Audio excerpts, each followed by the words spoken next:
Welcome back to another episode of Philosophy of Chillin. I'm your host, Don't to Connect.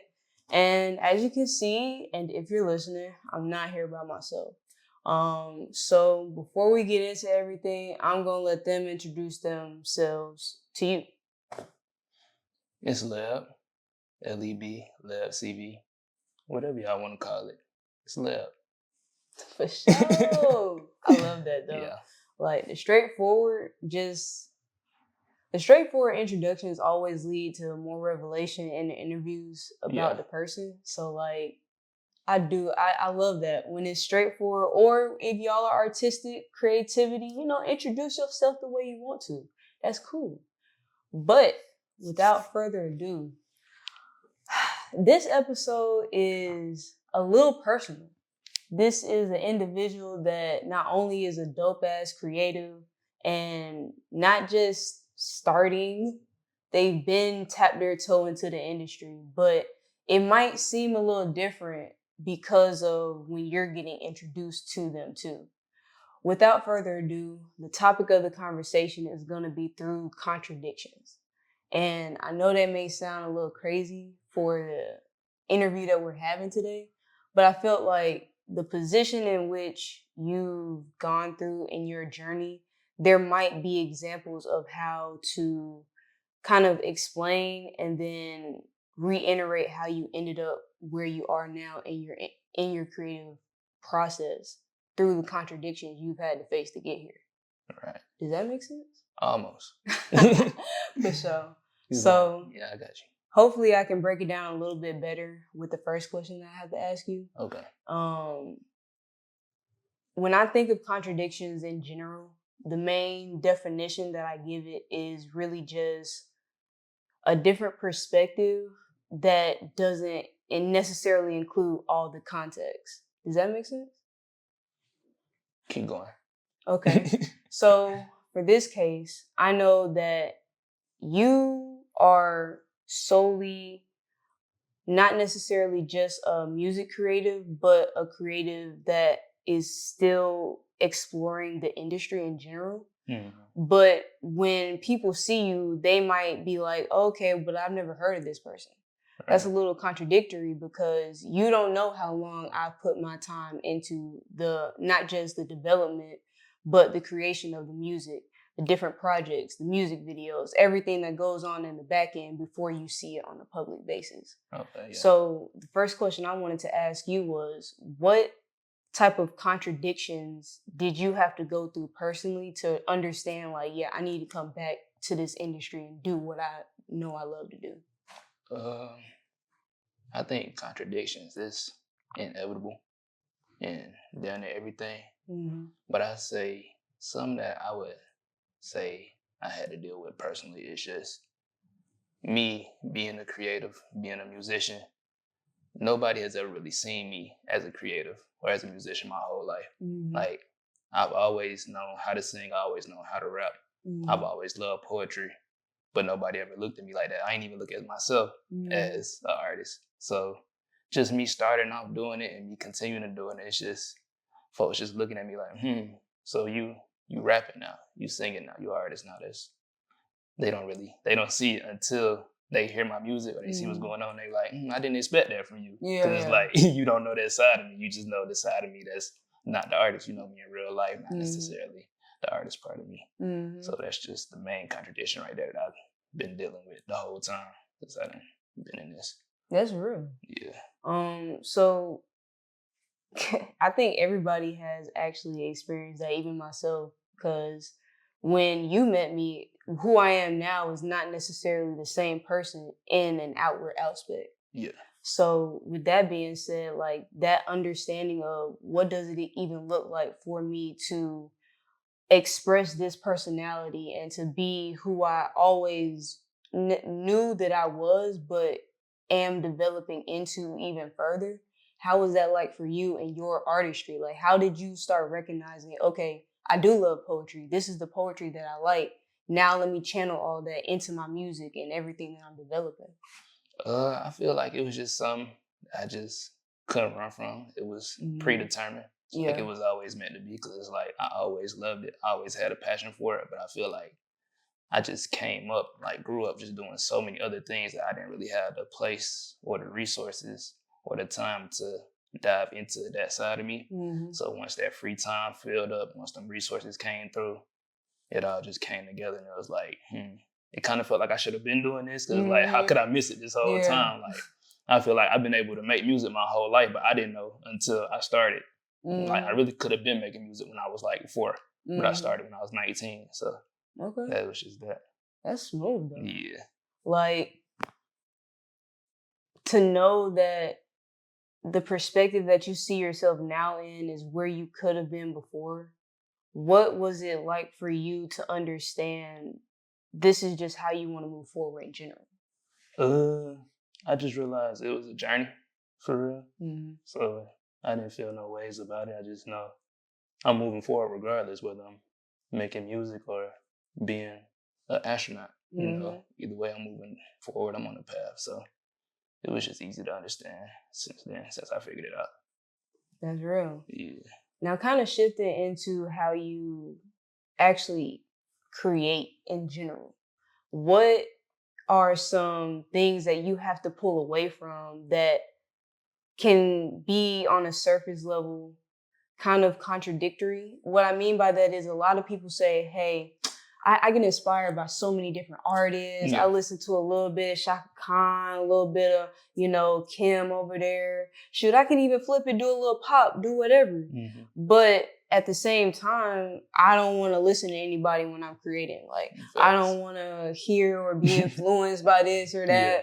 But to me, it's still a little ingrained within you because that's what you listen to on a regular. Mm-hmm. So for you, like, how is your creative process and what do you try to shift away from when you're in the zone?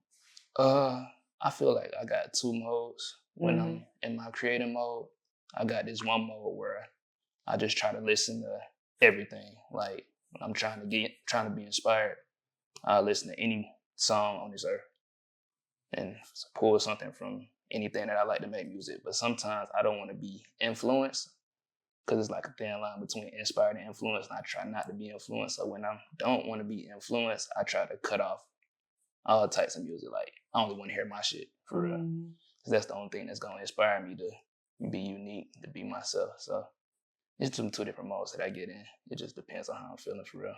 That's real. Yeah.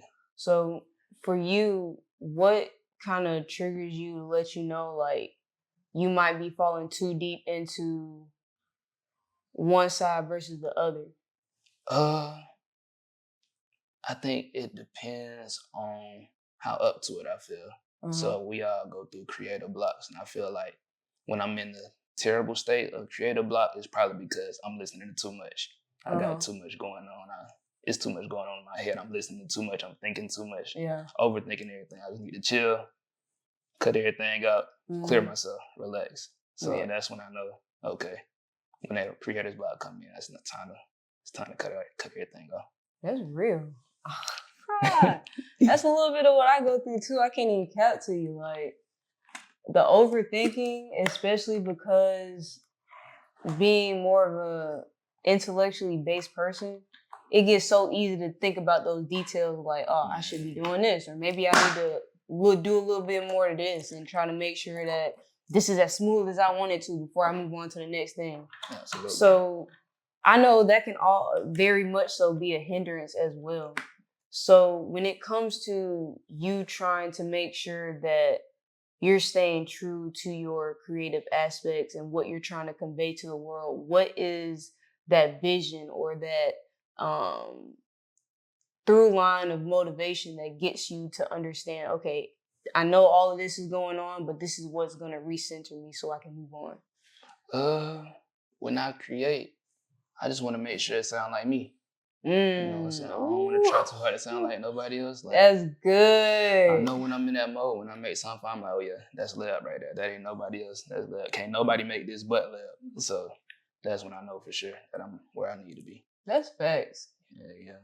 Now, I'm so glad you mentioned that. Because let me know something. Well, he talking about, I knew you when the name was being coined and what we called you, bro. Mm-hmm. So now, transitioning from this being like a nickname for you in general to this being, this is my artist name. Right.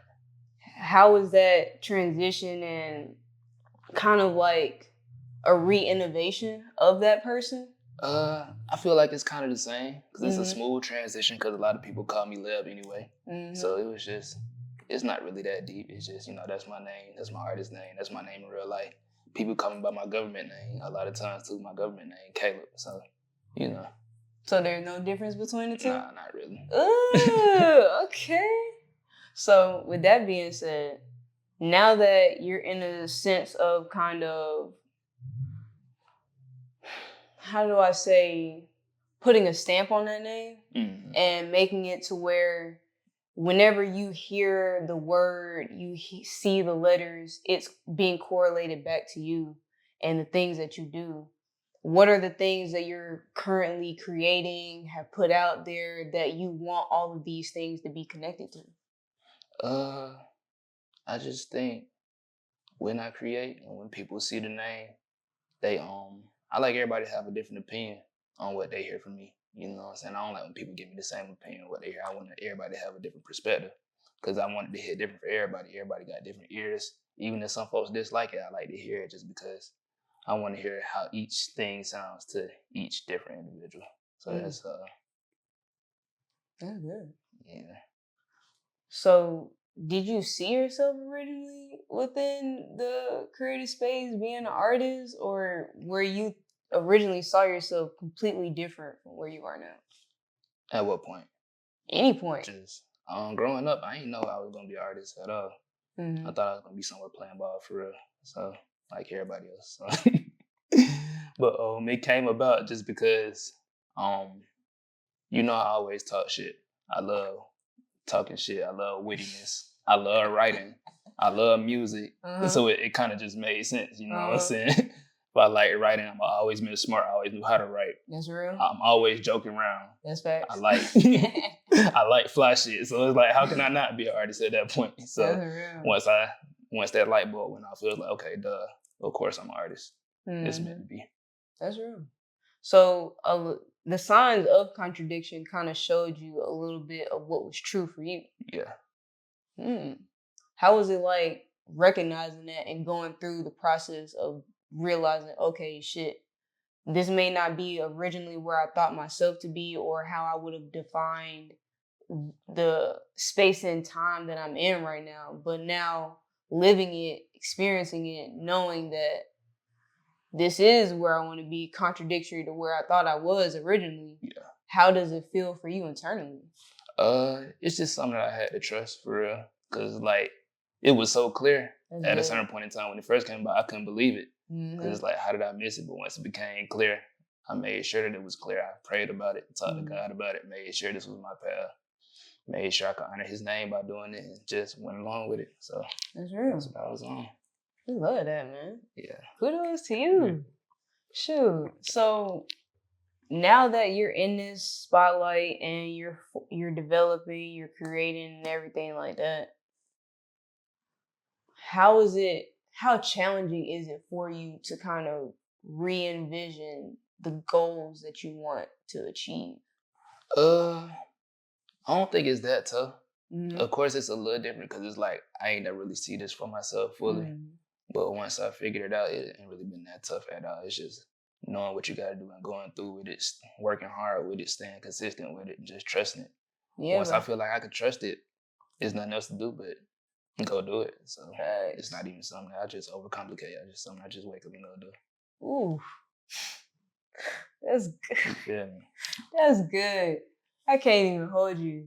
Because the next question I got to ask is for the people. Because I know even for myself, like, sometimes that's a little difficult, bro. Like, going through and waking up and just clicking in when your body is just fighting you type shit. And honestly, that can be a contradiction too, because sometimes what your mind wants you to do versus what your body is physically doing or, like, getting comfortable in is completely different story. So how do you push through?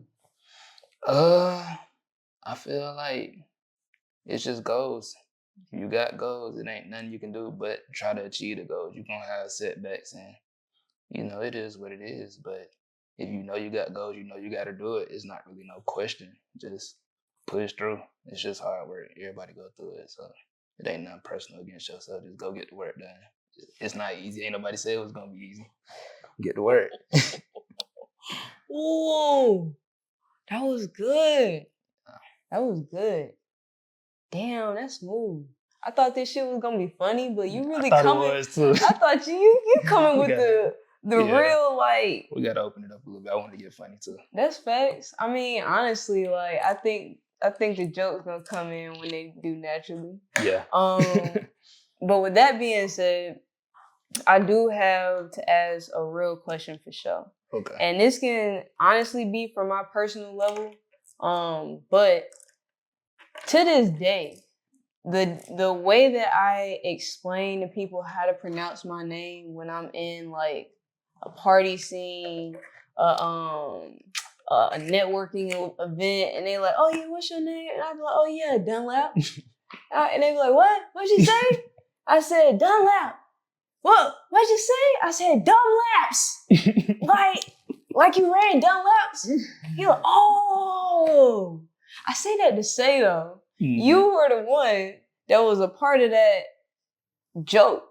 So I wanted to know from your perspective, when it comes to the amount of personality that you're putting into your projects and your creativity, like, is there a limit to like that funny, comedic, entertaining side of Leb, or is it just like a part of your artistry that needs like further development down the line? Like, I feel like me being myself, I'm naturally funny. I'm naturally kind of goofy. So when I get in that mode, when it's time to create, I just let loose, and it just come out how it come out. Sometimes it might show that I'm funny, I'm goofy, I'm playful. You might hear it in the music. You might sound like I'm extra serious. You know what I'm saying? But I just let loose and just let whatever I got going on just take over, and however it come out, that's just how it come. But yeah, that's real.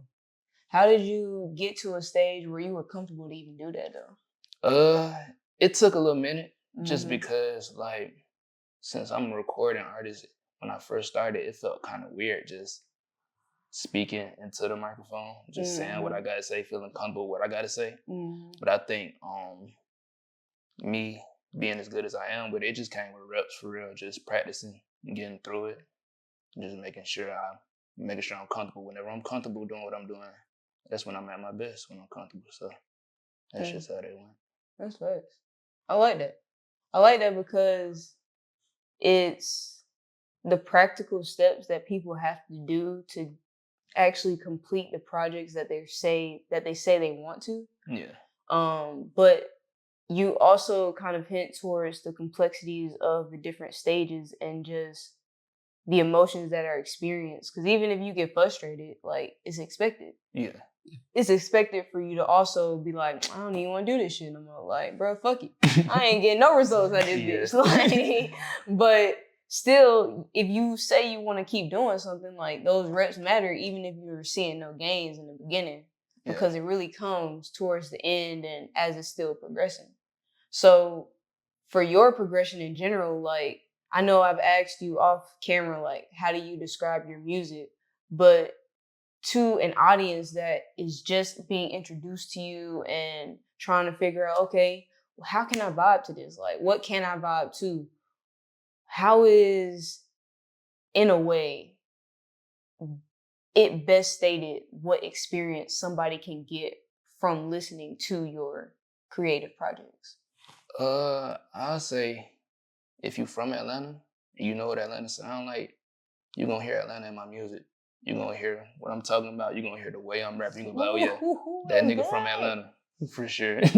You're gonna be hearing me talking my shit. You might say, okay, he real witty with it. Like you could tell he like to talk shit in real life. Lib is a shit talker. You might hear me talking about fashion. You might say, okay, he know a little bit about clothes. I could tell he like fashion. You might hear me talking about relations or something. You might be, Lil must get a lot of women, the stuff you rapping about. Not saying that's true or not, but yeah, it's just when you hear it, whatever your experiences is, if you relate to it, that's what's gonna stick out to you when you listen to my music. That's good. I like that. Honestly, the thing that stuck out to me the most when I listened to it is just clean flow. Like, appreciate that. Yeah, I can tell you put time into making sure the flow that you were utilizing was true to you, which is why I kind of asked the questions I did beforehand. Gotta Because be me. it's and that's difficult to do in a studio, especially whether I know from experience. I know some people have it to where they're in the studio by themselves alone, and there are other people that have they entourage with them as they creating and shit like that. So to hear that cleanness, I know it's still developing, but to know where it's starting from and the fact that it's just going to continue developing, like I can hear your words, bro. Like, and I appreciate that. I try to make sure I'm heard for sure. When I'm getting feedback, I like to get feedback from people that listen to my music. So I might send some friends my song. When I ask for feedback, I tell them, do not tell me if the song is good or not. Tell me if you can hear what I'm saying. Yeah, I don't want to hear this far. I want you to just say, okay, I couldn't hear you on this part. This part sound perfect. I heard you through the whole way. Let me know back. Don't text me back. Tell me, oh, that's hard. That's not what I'm asking you. Let me know how it sounds. Like, what can you hear? What's too loud? What's too low? So, yeah. That's good, though. Like, I take pride in that for sure.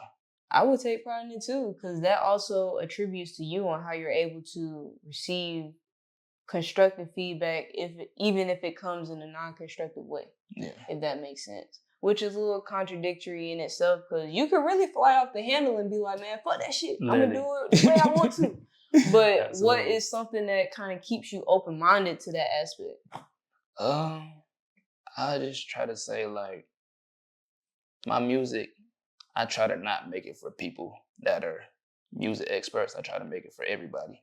So I try to take feedback from people who don't even know much about music, and I try to get feedback from people who know a lot about music, because it's like, it's for everybody. There's going to be people that love my music that don't know too much about music, and people that love my music that are music experts. So I just take it like that. That's real. As I'm talking to you, it's like the definition of how contradiction is being defined is kind of clarifying itself to where it's not just about the perspective and the context, but the way in which and who you're trying to apply it to. Like, it's all in a balance. So really that contradiction is now coming out to me to be more so, if you're not looking for the balance, if you're just trying to apply the extreme that you understand from one aspect to something that's currently happening that may not necessarily be in the same context level, that's where that bias starts to come in at and, fortify itself in.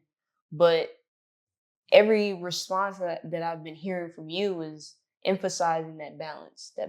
Like, there's going to be context, and there's going to be a different situation that may seem on the surface level like it's one thing, but you have to ask that question to understand that the balance is different.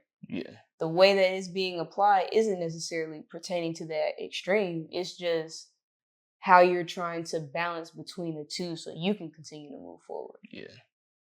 I feel like it's not really black and white. So it's like balanced all throughout the whole thing. So you can't really say it's one thing or the other. It's really both when it comes to my creativeness. So that's just what that is. That's real.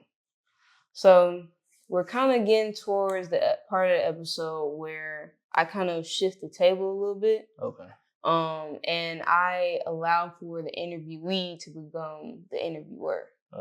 So I'm going to pass the mic over to you, and I'm going to allow you to ask any questions that you want to, whether it be pertaining to the topic at hand, not anything like that. So here you go. Okay. This might take a minute for me to think about something. Just give me a few seconds. No worries at all. Take a little sip. Before you ask the question though. Okay. I did have one thing that I wanted more clarification on. your projects, what can we expect to be coming out from you, especially for the people that are being first introduced to you? So I'll say every project I have that's gonna come out or that's already out, you're gonna hear the cohesiveness in it. You're gonna hear where I'm going. You're gonna feel like you're listening to a project rather than just a group of songs. Mm-hmm. So I feel like that's something that you can always expect. You're gonna hear honesty. I don't do too much capping when I'm talking to that microphone. So that's pretty much it. You're gonna hear the real me. You love that. Yeah. Okay. Well, I'm passing off to you. You let me know what you want to do. So you doing what you do. Mm-hmm. How do you come up with your questions? That's a great question. It's a little abstract.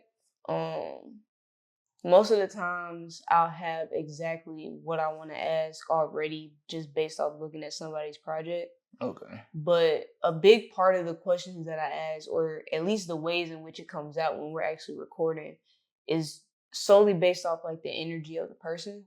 And a lot of the questions that I'll come up with, like they'll be like right off the fly.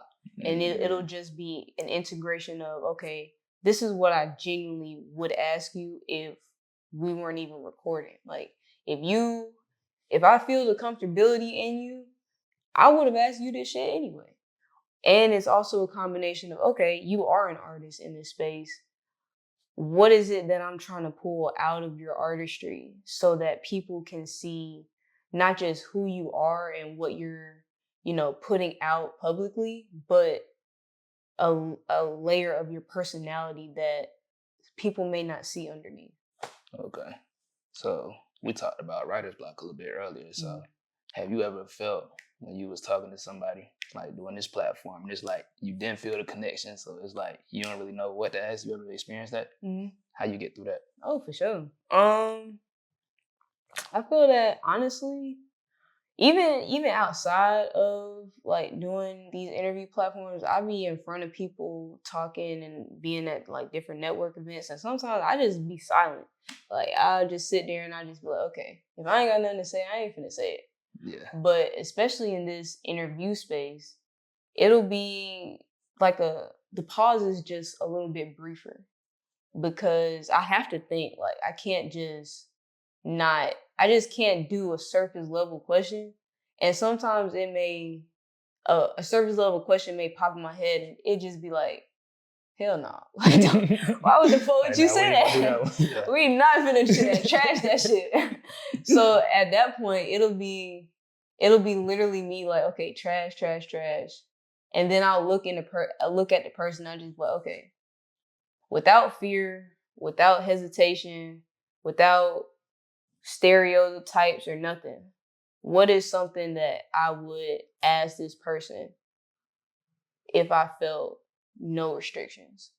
And typically that'll be the question that I ask. And sometimes different artists and like their managers, they'll be like, hey, don't ask this or don't ask that. And I'll be like, I don't know what I'm going to tell these people. Like, I'm going to have to, because at the end of the day, like a lot of the questions that I ask, they do come natural. So if I feel like I'm supposed to say it, I'm going to say it. Like, when I don't feel like I have nothing to say at all, sometimes the person fills it in for me and they'll just talk and they'll be like, oh, XYZ, ABC, da-da-da-da-da. And then they'll say something and I'll be like, oh, shoot, let's go deeper into that. Like, yeah. Well, what you got going on over here? Like, what you got going on over here? I didn't have a question before, but now that you've said that, like, it's inspired that conversation to continue and to go into a little bit more depth. Okay, that makes sense. I feel like it'll be a little bit harder for me on your side because I'm one of them niggas. I can sit back in complete silence and be comfortable. Like, my friends know they can't even kick it with me if they can't just come around me and just shut up for a couple minutes. Like, if you're not comfortable with me and my silence, we probably ain't even gonna be that cool. So I don't know if I'll be able to just pull questions out of somebody because I'm perfectly fine with just chilling, like, you know. Yeah, nah, that's real. And honestly, like, that was the biggest thing for me before I even started doing this, because us being cool before, you know I'm a little bit like that too. Like, I don't really know you like that. I'm like, bro, I'm not finna talk to you, bro. Say, like, how you doing? Okay. You know what I'm saying? Like, I keep it real chill. Like, a lot of my friends know at the end of the day, like, if you just comfortable being here and we can sit in silence and we can just, hey, bro, I'm working on this. Oh, okay, cool. Like, that's smooth for me because it is about just being in the presence of other people that have good energy for me. So it's like I don't have to say words all the time. So I definitely relate to that because that was one of the reasons why I didn't want to do this platform. Like I say to Joe all the time, but like I did not want to sit in front of a camera. I did not want to ask folks questions because it was just so contradictory to my natural personality. Cause sometimes it just be like, bro, I can see through your bullshit, bro. I don't even care for real. Like, I don't even want to ask these questions. You just go bullshit me through it. Yeah. But real talk, like, I appreciate the fact that I didn't settle in that because being uncomfortable in being the initiator of certain questions, especially in like this professional atmosphere, is definitely helped me grow through the different things that I've had to go through internally. Oh yeah. Because that silence, like, it may seem like one thing on the surface level, but it's like hella wheels turning. Like it's so much shit happening. Oh God. So it's like trying to get all of what's working up here out to where people can understand, especially like you said earlier, it don't matter if you're like an expert, like whatever level that you fall on the spectrum. I want to be able to articulate to myself so that people can understand and at least try to have the ability to actively listen to it if they want to. That makes sense. Mm-hmm. I feel like we have one of them moments right now. Yeah. That's facts. I appreciate that. I had a question. I was going to steal your question. I forgot what it was, though. Give me 1 second to think about it. Dang, you still a question for me? Yeah. What I asked you earlier? I don't remember. It be like that though. You be having it right on the tip of your tongue, and you be like, "Oh, this is a good one." It'll come back when I leave. It's like, yeah, bro. That's real. It be like that. Yeah. I do have one more question though. Okay, what we got? What is your funniest memory from being in this creative industry? Funniest memory? Mm-hmm. I don't know if I got anything that's just particularly funny, but I'll just say whenever I'm creating or recording or listening back to music with my bros, you know it's not really no unfunny moments when we're doing that because that's just what we be on. So right. Just kicking it with them while doing this, it's always funny, no matter where we at, what we doing. If it's me, because I make music with my friends, so whenever it's me and the guys doing anything music related, we always joking around, laughing, having a good time. So that would be funny moments all throughout. I can't really think of no specific funny moment right now at the top of my head. But you're making good memories. Yeah. That's always what I'm getting at. That's all I do. That's good. That's what I'm all about. That's good. I'm hoping that does not change for you. Because I know in evolution with the industry especially, like, things can grow into aspects and developments that you didn't necessarily expect in the beginning. Yeah. So to know that comical joy is something that you're aiming to preserve, I think is really important because sometimes it can get lost. Yeah, I promise you, it's not going nowhere. My inner child ain't never gonna die. He in there right now, so that's good. That's a good one. My inner child is in there. He be jumping out and on the bullshit whenever he come out. So you know that. So. That's real. Any more questions for me?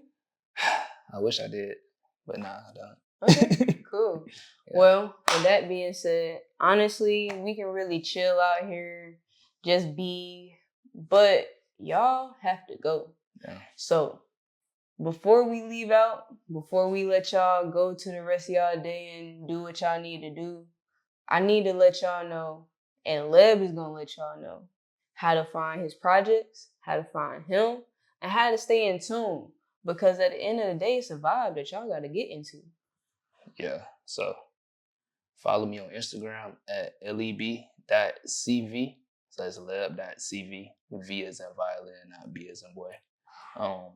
I've been trying to get on the TikTok wave. I ain't never really been no TikTok nigga ever in my life, but you kind of got to at this point. Yeah. So my TikTok name is Leb versus You.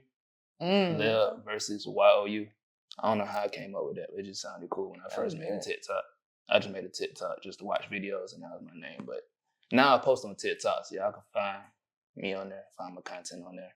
And if y'all want to listen to my music, it's wherever you like to listen to your music at, on all streaming. You can go Apple Music, you can go Spotify, you can go YouTube with the PlayStation or the Roku TV. Thanks. You can SoundCloud, nigga, you can catch me on there. He putting you on. Audio Mac. Then wherever you like to listen to your music, you're going to find me on there for sure.